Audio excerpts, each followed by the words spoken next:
Today I'm going to talk about the perioperative therapy for the resectable non-small cell lung cancer with actionable genetic alterations, mainly EGF mutation and fusions. So this is my disclosures. So current paradigm of the treatment strategy for the resectable non-small cell lung cancer is like this. So until the very recently, we only have the adjuvant treatment by the platinum-doublet chemotherapy for 4 cycles after the surgery, but now we have a lot of options. So in this cartoon, this means surgery, this is chemotherapy, targeted therapy, and immunotherapy. And for the driver gene positive tumors and driver gene negative tumors, the strategy is different. And for the driver gene positive tumors, we have the results of the ADORA and ARENA. So which is the main topic of today's talk. And for the driver gene negative one, several adjuvant strategies, as well as neoadjuvant, also perioperative strategies. And most of these trials are positive. But today, I'd like to concentrate on the tumors, lung cancers with actionable genetic alterations. So the initial attempt to improve the patients with EGFR mutations who has the resectable lung cancer was the adjuvant treatment by the first generation EGFR TKIs. So there are several clinical trials, but most of the trials. So I showed that for these trials, at the first phase 3 study was adjuvant trials performed in Dr. Elon Wu or Dr. Zhong's group. And DFS was prolonged. And we also performed a very similarly designed trial, impact trials, which we also used gefitinib. But the survival DFS curves crossed at 4 years after the surgery. And we had a very long observation period. Okay. And the DFS is negative even our trial. And if you look at the overall survival, even for the adjuvant trials, the overall survival benefit is not present because of the crossover. Some of the part of the reason could be the crossover to the gefitinib. And we also have no difference at all for the overall survival.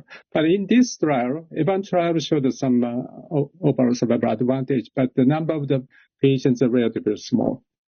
And then ADORA trial was performed. And in this trial, as you know, the patients with completely resected stage 1B to 3A patients. And chemotherapy was optional, but recommended at least for the stage 2 or 3 patients, and randomized between osimertinib and placebo. And primary endpoint was disease-free survival in patients with stage 2 to 3A disease. And the initial results was presented in the 2020, and there was a huge difference in terms of the disease-free survival with the hazard ratio of 0.17, which is an unprecedented big difference. And this benefit was present in all the stage subgroups. Stage 1B hazard ratio 0.50 and stage 3 at 0.12, even more big advantage of giving the osimertinib for 3 years. And then after the follow-up, this is the initial results. And then 2 year more observation yielded the very big. Still, benefit is present, 0.023. And the overall survival was also positive, which was presented 2023. Data cut was 23 January, and hazard ratio 0.49. So that means the risk of death is reduced by about a half. However, if you look at the DFS curve, the slope of the curve is a bit different after the 3, which is the end of the osimertinib administration. So it may mean that this just suppress the growth of the cancer cells and not eradicate the cancer cells. There is some. I'm sorry. And then the overall survival advantage was also observed in the all stage subset, 0.44, 0.63, 0.37. Yeah, so the key message here is OSS overall survival is accepted as the gold standard for efficacy evaluation. Of course, no needless to say, and it is often argued that PFS or DFS may serve as a surrogate. And in this case, DFS appears to serve as a surrogate for the OS advantage. And so according to these data, the adjuvant osimertinib is a standard of care for the patient with resected non-small cell lung cancer patients favoring EGFR actionable mutations. And another very important point is the effect of the central nervous system involvement, which is the CNS DFS. And osimertinib clearly prevented the CNS progression compared to the placebo arm. Again, there's some difference in the slope of the curve at the point of the 3 years. The CNS recurrence increased appears to increase after the 3 years after the surgery.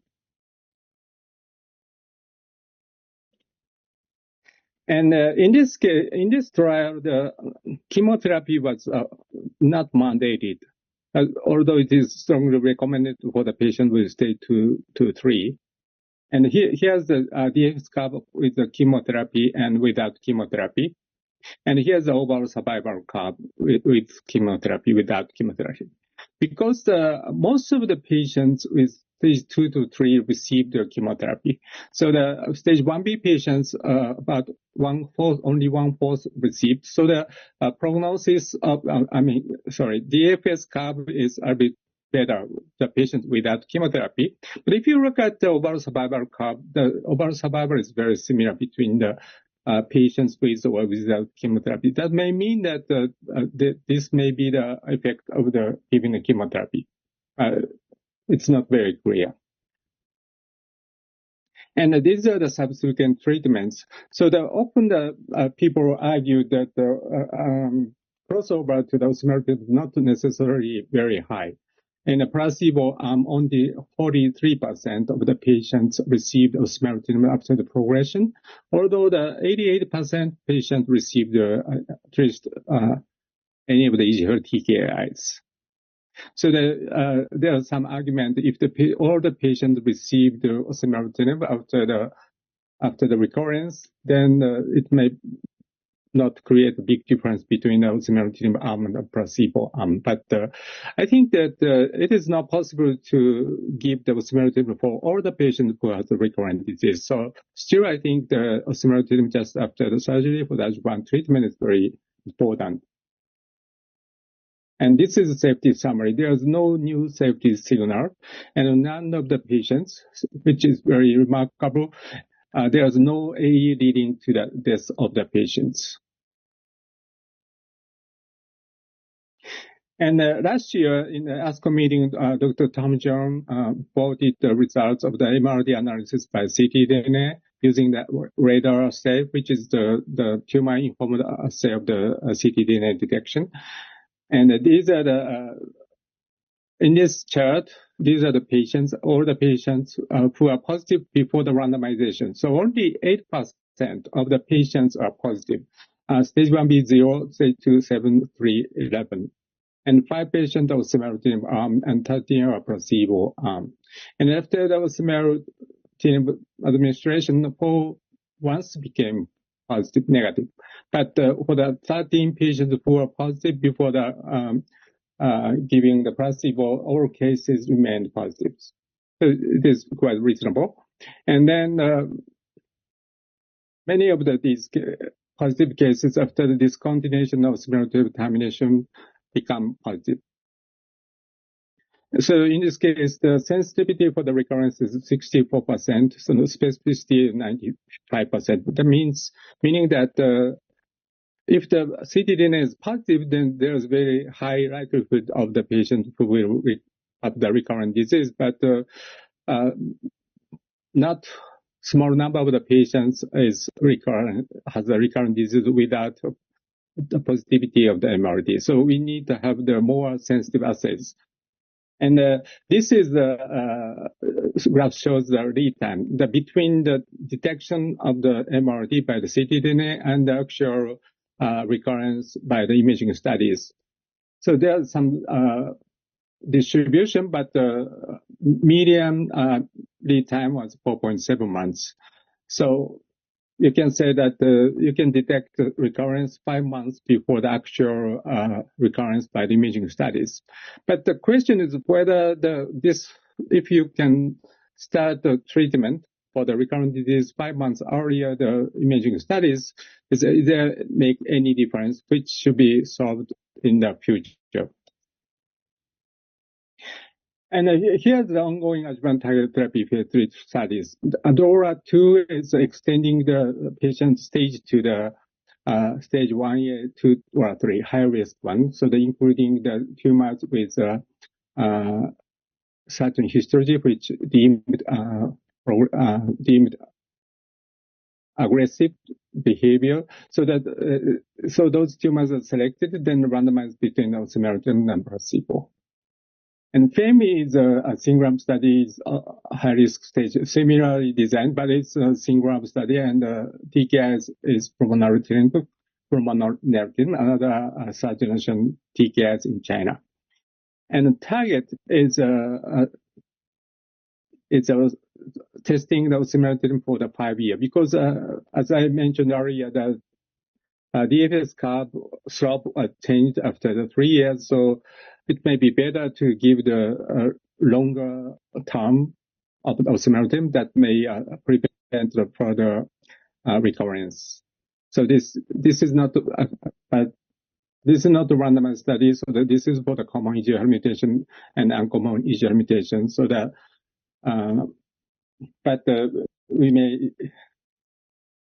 it is of interest whether we see that kind of the change of the slope or not. And to change to the ARC fusion, so we have the ARENA trial. And in this case, the patients are randomized between the alectinib and the platinum doublet chemotherapy. So those alectinib arm patients did not receive the chemotherapy. And the primary endpoint was DFS, and this is actually the DFS curve. In this case, the alectinib was given for 2 years. And it appears there's no big difference in the slope, at least in this cutoff. And overall survival cover is not shown because it's still immature. And this is a forest plot, and almost all the patient subset, there is a clear benefit of the giving the alectinib for 2 years. So, but how can we optimize the adjuvant treatment of the resectable non-small cell cancer with the rare driver gene mutations? And ALK is still, although rare, but it's more frequent than the other rare mutations such as RET or BRAF and things like that. So do we need phase 3 studies of TKIs with established efficacy in a stage 4 setting for the adjuvant treatment? It may be very difficult to run the phase 3 studies, but without those studies, can we justify giving those drugs for the patients with resected lung cancer with rare gene mutations? And there's also the approach that the neoadjuvant, giving the TKIs before the surgery, which is a neoadjuvant approach. So we'd like to know which is better, adjuvant or neoadjuvant. And in the adjuvant trials, is chemotherapy necessary? The ADAURA has most of the patients received the chemotherapy in ADAURA, but no patients received the chemotherapy in ARENA trial. And how long? The treatment duration is also the issue. 3 years in ADAURA, 2 year ARENA. The target trial are testing the 5 year of ADAURA and dose. And these are the frequency of the actionable genetic alterations in Western countries and Asian countries. So in Asian countries like China and Japan, the EGFR mutation is very frequent. but those patients with rare driver gene mutations present. So should we run all the phase 3 trials for the advanced studies? And actually, for the RET rearrangement, this REBRET trial is currently underway. So in this trial, the patients who are completely resected or are completely chemoradiation candidates and randomized between 1-to-1 fashion for the serplucatinib and the placebo. And this is plotted overall objective response rate in the y-axis and the px and x-axis. And here's the ALK tumors. So the ALK tumors has a very high response rate as well as long PFS, sorry. However, even in the same target therapy, that for example, the KRAS tumor is not so great. So that even with the patient with the actionable genetic alteration, there is a great heterogeneity in terms of the efficacy of the TKIs or inhibitors. So that alectinib trial was positive and the similar trial was positive. But I'm not very sure if those those drugs given after the surgery will prolong the DFS or OS is not very clear.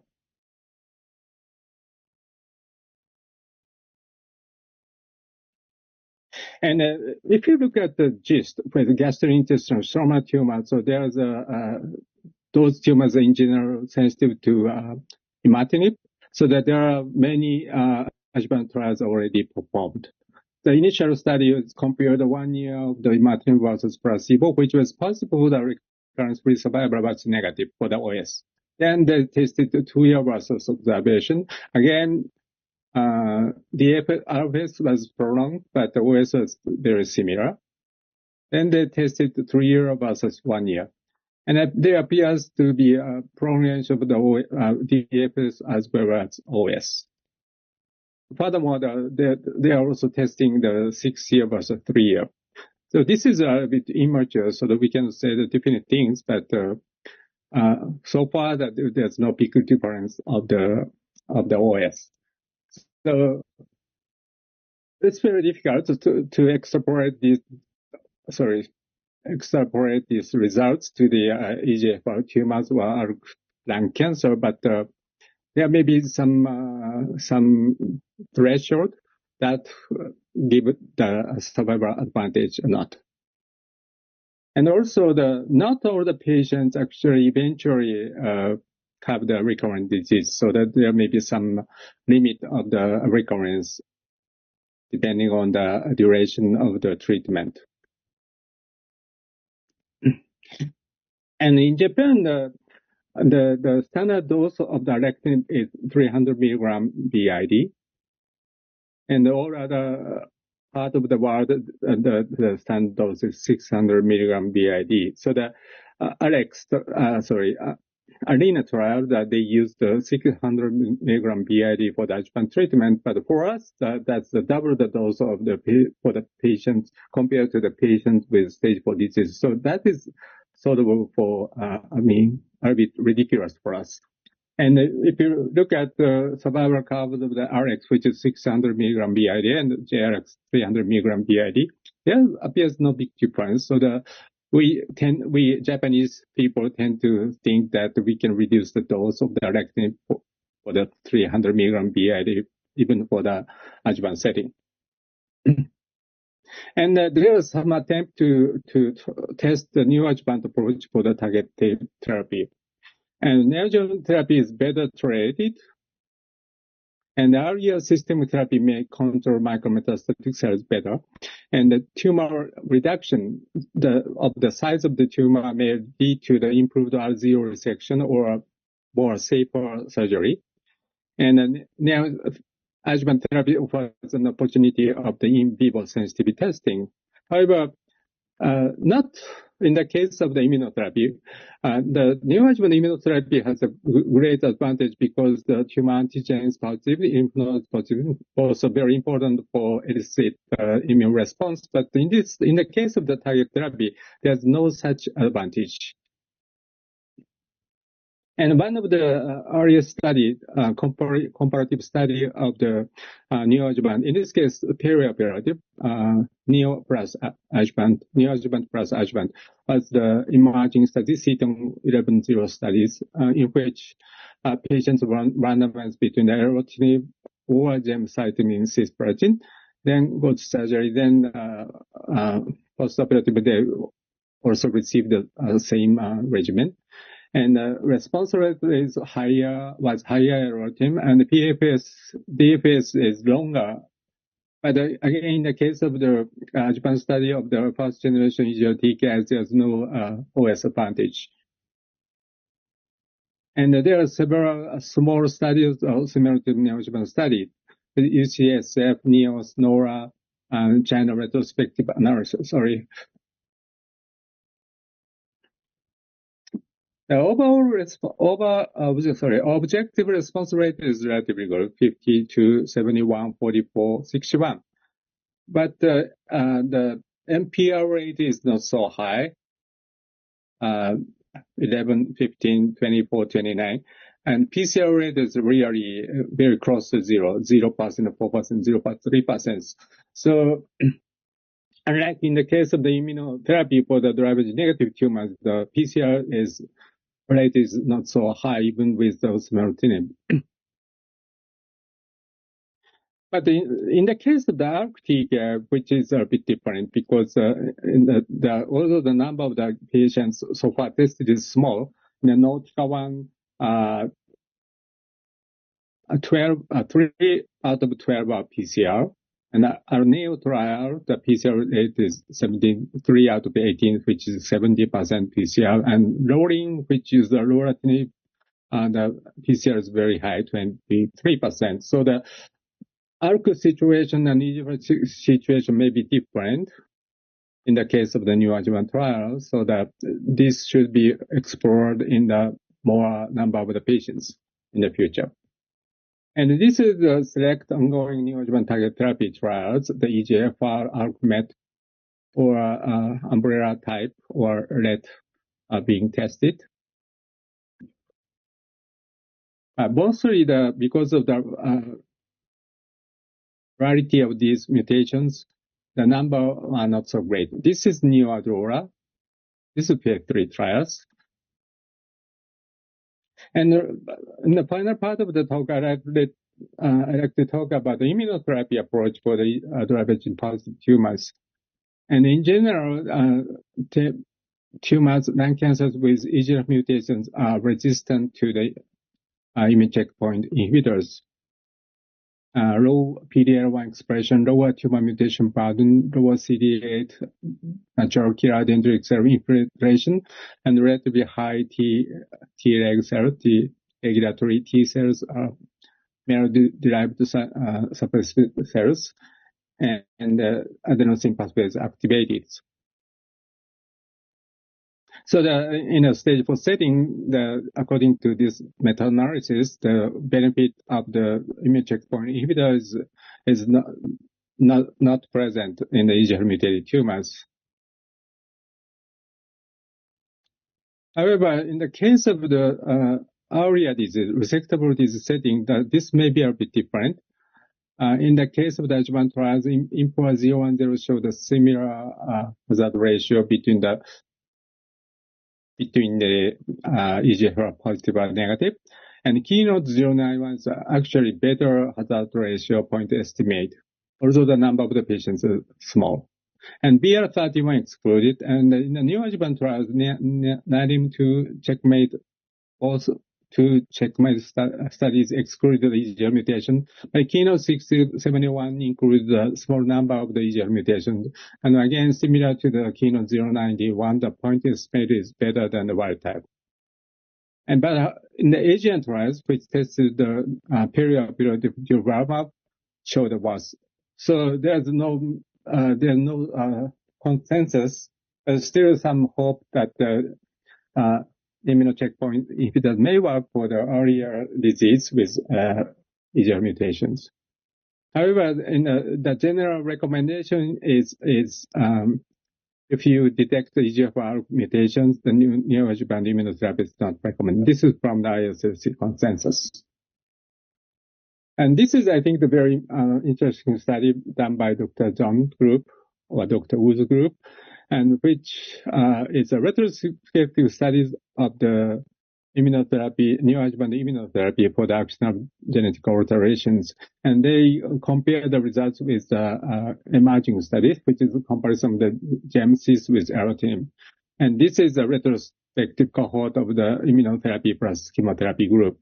And if you look at the MPR 0%, 12%, about 42% for the immunotherapy treated EGFR positive tumors, and PCR 0%, 0%, but in this case, PCR is of 10%.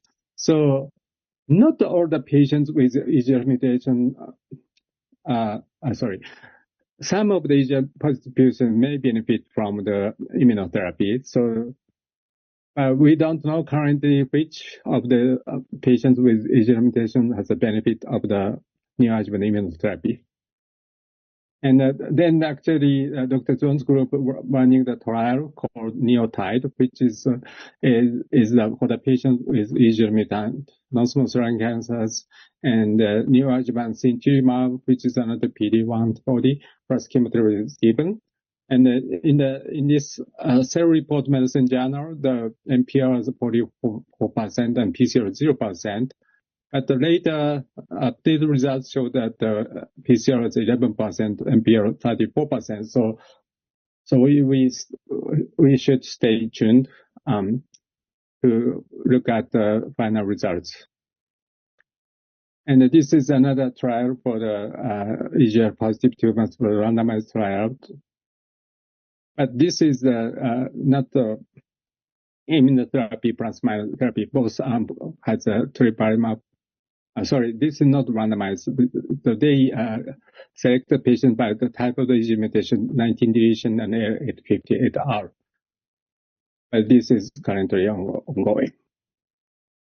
So my take-home message is, so non-small cell lung cancer with AGA, actionable genetic alteration, is generally sensitive to respective inhibitors. But the degree of the efficacy depends on the various factors. So I don't think that all the targeted therapy are effective for prolonging the DFS OS in a resectable setting. And as adjuvant osimertinib, alectinib are currently the standard of care.